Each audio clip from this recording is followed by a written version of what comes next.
നമസ്കാരം, പുതിയൊരു രുചിക്കാഴ്ചയിലേക്ക് സ്വാഗതം. ഇന്ന് പരിചയപ്പെടുത്തുന്നത് നല്ലൊരു ചായക്കടയാണ്. ഈ ചായക്കട പ്രത്യേകത എന്തെന്ന് വെച്ച് കഴിഞ്ഞാൽ ഇവിടെ ചായയ്ക്ക് ഉപയോഗിക്കുന്നത് നാടൻ പശുവിൻ പാലാണ്. അതുപോലെ ഇവിടുത്തെ എണ്ണ പലഹാരങ്ങളെല്ലാം ഉണ്ടാക്കുന്നത് ശുദ്ധമായ വെളിച്ചെണ്ണയിലാണ്. അപ്പോൾ കടയുടെ ലൊക്കേഷനൊക്കെ ഞാൻ പറഞ്ഞുതരാം. ശുദ്ധമായ നാടൻ പശുവിൻ പാലിലെ ചായയും അതുപോലെ തന്നെ വെളിച്ചെണ്ണയിൽ ഉണ്ടാക്കുന്ന എണ്ണപ്പലഹാരങ്ങളും കഴിക്കാനായിട്ട് ഇവിടെ എപ്പോഴും നല്ല തിരക്കാണ് വൈകുന്നേരങ്ങളിൽ.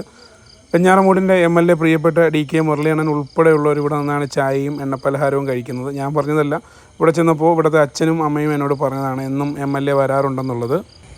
ഇവിടുത്തെ മറ്റൊരു പ്രത്യേകത എന്ന് പറയുന്നത് നമ്മൾ ഒരു ഗ്ലാസ് കോഫി പറഞ്ഞാൽ 2 ഗ്ലാസ് കോഫിയാണ് ഇവിടെ കൊടുക്കുന്നത്.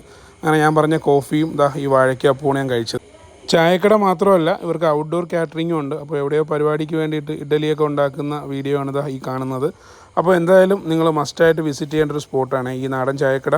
ഇവരുടെ ലൊക്കേഷൻ എന്ന് പറയുന്നത് കിളിമാനിൽ നിന്ന് നമ്മൾ ട്രിവാൻഡ്രത്തേക്ക് MC റോഡ് വഴി പോകുമ്പോഴത്തേക്കും വെഞ്ഞാറമൂട് ബസ് സ്റ്റാൻഡ് കഴിഞ്ഞിട്ട് അൽഹിബ കണ്ണാശുപത്രിക്ക് നേരെ എതിർവശത്തായിട്ട് കാണുന്ന ഈ കുഞ്ഞൻ നാടൻ ചായക്കട.